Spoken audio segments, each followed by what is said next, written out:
Tokyo Olympic में नीरज चोपड़ा ने रचा इतिहास, भाला फेंक में जीता स्वर्ण पदक। 100 साल के ओलंपिक इतिहास में भारत को एथलेटिक्स में पहला गोल्ड मेडल। नीरज चोपड़ा ने गोल्ड मेडल मिल्खा सिंह को समर्पित किया। जीत के बाद बोले, फेडरेशन, सरकार और जिन्होंने शुरू से सिखाया उन सभी का शुक्रिया। सभी के सहयोग से यहां तक पहुंचा।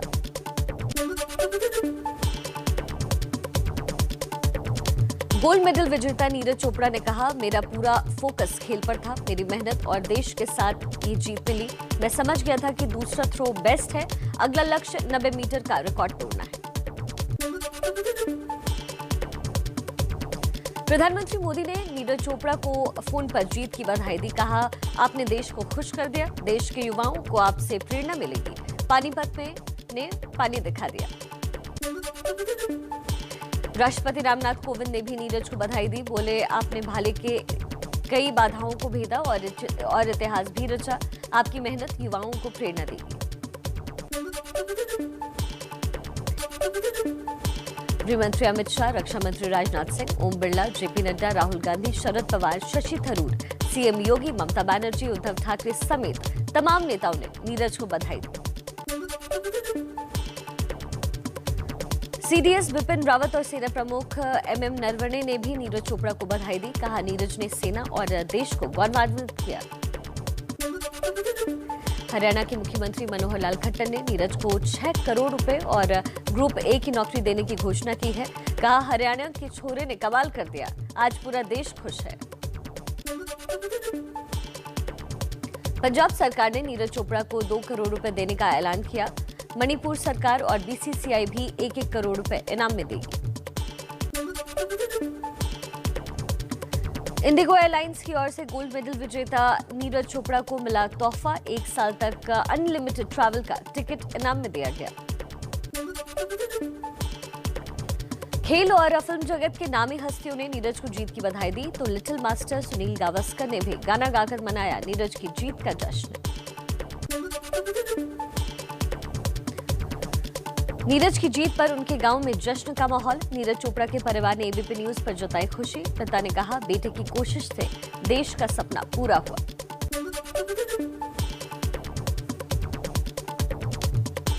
नीरज चोपड़ा की जीत के बाद चंडीगढ़ के डीएवी कॉलेज में मना जश्न। नीरज ने इसी कॉलेज से पढ़ाई की है। टोक्यो ओलंपिक्स में कुश्ती में बजरंग पुनिया ने जीता ब्रॉन्ज मेडल। 65 किलो वर्ग फ्री स्टाइल कुश्ती में कजाकिस्तान के पहलवान को 8-0 से हराया।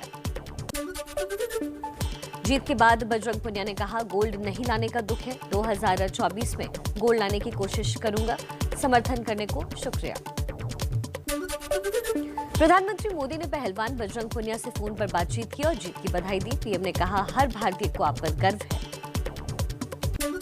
मनोहर लाल खट्टर का बजरंग पुनिया को 2.5 करोड़ रुपए देने का ऐलान। बोले, टोक्यो ओलंपिक्स में भारत की ओर से हरियाणा का सबसे ज्यादा योगदान। ब्रिटेन से हार के बावजूद देश से मिले समर्थन पर भावुक हुई महिला हॉकी टीम की कप्तान रानी रामपाल। एबीपी न्यूज से कहा, सभी का शुक्रिया। आगे भी देश से समर्थन चाहिए। ओलंपिक की भारतीय महिला टीम को मध्य प्रदेश सरकार का तोहफा। सीएम शिवराज सिंह चौहान ने टीम की हर खिलाड़ी को 31 लाख रुपए देने का ऐलान किया। गोल्फ में ओलंपिक में इतिहास रचने से चूकी अदिति अशोक। पदक की रेस में एक शॉट से पिछड़ी। चौथे पायदान पर रही अदिति।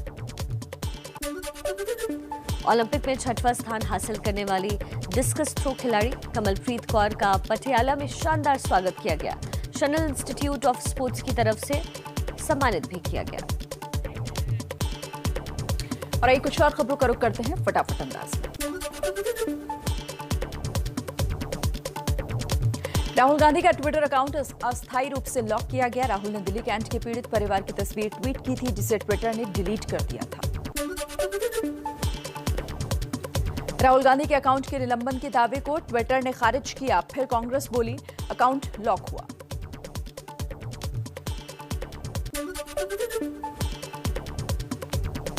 एमपी के अन्न योजना के लाभार्थियों से पीएम मोदी का संवाद। कहा, हमारी सरकार ने कोरोना संक्रमण काल में गरीबों को प्राथमिकता दी। 80 करोड़ लोगों को मुफ्त राशन पहुंचाया।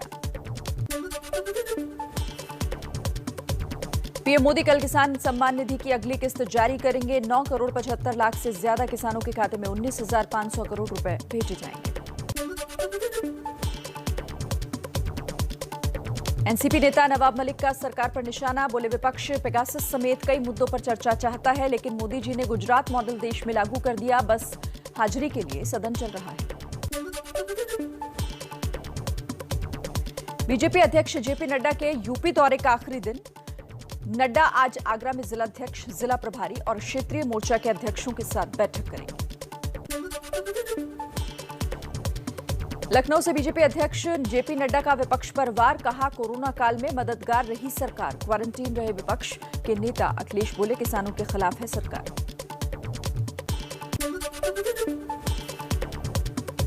यूपी के सीएम योगी आदित्यनाथ के अयोध्या से विधानसभा चुनाव लड़ने की अटकलें, साधु संतों में उत्साह, कहा अयोध्या से योगी चुनाव लड़ेंगे तो विकास की गति और तेज होगी।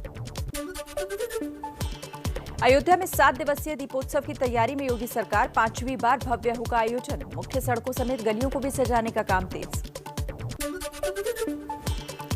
मुरादाबाद में बीएसपी के ब्राह्मण सम्मेलन में सतीश चंद्र मिश्र का बीजेपी पर बड़ा आरोप, बोले बीजेपी ने यूपी के सभी मंदिरों पर कब्जा करने की योजना बनाई, गुरु पूर्णिमा से ब्राह्मण समाज के पुजारियों को निकालकर मठ के लोगों को बैठाने का कार्यक्रम चला रहे हैं। बिहार के सीएम नीतीश कुमार से जेडीयू अध्यक्ष ललन सिंह ने मुलाकात की, बोले अगर दूसरी पार्टियां भागीदार बनाना चाहती हैं तो ठीक है, नहीं तो यूपी मणिपुर में अकेले चुनाव लड़ेगी। नीतीश कुमार के पीएम मटेरियल के सवाल पर बिहार के मंत्री शाहनवाज हुसैन का जवाब, बोले मेरे यहां बूथ कार्यकर्ता भी बड़ा मटेरियल बन जाता है, बीजेपी और जेडीयू जुड़वां भाई हैं। बिहार में जातीय जनगणना की मांग ने पकड़ा जोर, आरजेडी ने राज्य के सभी जिला मुख्यालयों पर विरोध प्रदर्शन किया, शामिल नहीं हुए तेजस्वी और तेज प्रताप यादव। गया में आरजेडी का जातीय जनगणना और आरक्षण की मांग को लेकर जिला मुख्यालय पर प्रदर्शन, आरजेडी नेता विनय कुशवाहा ने कहा भेड़ बकरियों की जनगणना हो सकती है तो जातियों की क्यों नहीं। दिल्ली के द्वारका में बन रहे हज हाउस के विरोध में प्रदर्शन के आयोजकों के खिलाफ डीडीएमए एक्ट के तहत केस दर्ज किया गया। शुक्रवार के प्रदर्शन में बड़ी संख्या में लोग इकट्ठा हुए थे।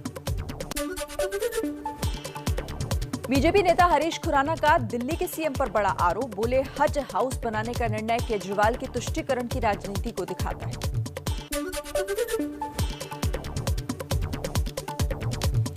एमपी के पूर्व सीएम कमलनाथ की मांग, नरेंद्र मोदी स्टेडियम का भी नाम बदलना चाहिए। शिवपुरी में बाढ़ का जायजा लेने के लिए कमलनाथ पहुंचे, सीएम शिवराज पर उन्होंने निशाना भी साधा।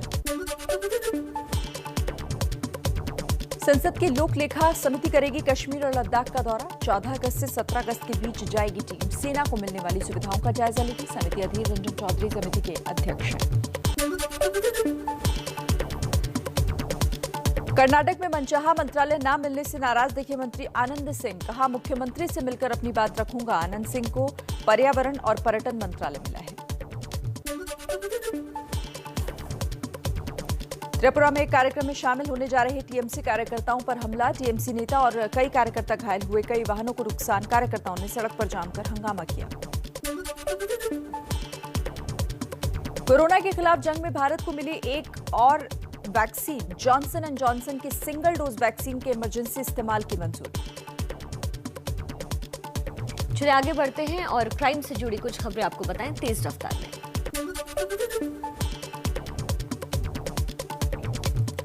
पॉर्न रैकेट केस में गिरफ्तार राज कुंद्रा की याचिका हाईकोर्ट से खारिज कर दी गई है। कुंद्रा ने अपनी गिरफ्तारी को कोर्ट में चुनौती दी थी।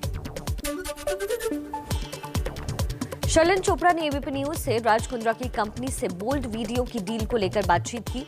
शर्लिन चोपड़ा ऐप को कुंद्रा की कंपनी मैनेज करती थी। शर्लिन ने कहा कि वो इससे निकलना चाहती थी, लेकिन उन पर राज कुंद्रा ने दबाव बनाया। मुंबई में बम की अफवाह फैलाने के 2 आरोपियों को पुलिस ने गिरफ्तार किया है। अमिताभ बच्चन के घर और 3 रेलवे स्टेशन पर बम होने की अफवाह फैलाई गई थी। मुंबई में साइबर सेल का बड़ा खुलासा, वीआईपी मोबाइल नंबर दिलाने के नाम पर ठगी, 3 आरोपी गिरफ्तार, तकरीबन 15 लोगों के साथ कर चुके थे ये ठगी।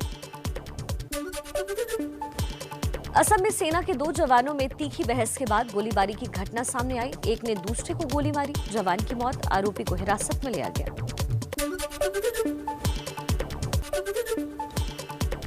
इटावा में यूपी पुलिस के सिपाही का शराब के नशे में स्टेशन के बाहर जमकर हंगामा।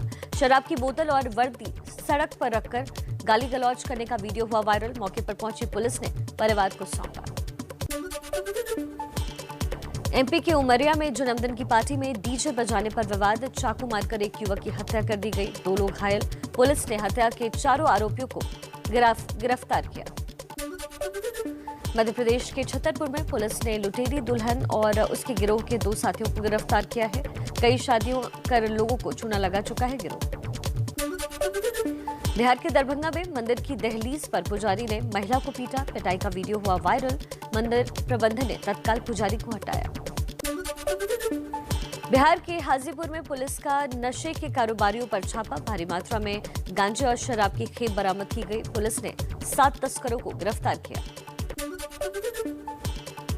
पाकिस्तान में हिंदू मंदिर में तोड़फोड़ के मामले में कोर्ट की फटकार और दुनिया की निंदा के बाद इमरान खान सरकार ने कार्रवाई की। अब तक 50 लोग गिरफ्तार किए गए।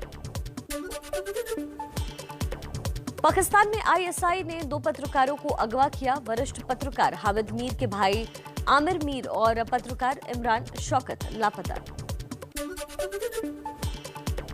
अंतर्राष्ट्रीय दबाव के आगे झुका तालिबान। अफगानिस्तान के थाला साहिब गुरुद्वारे में निशान साहिब दोबारा लगाया गया।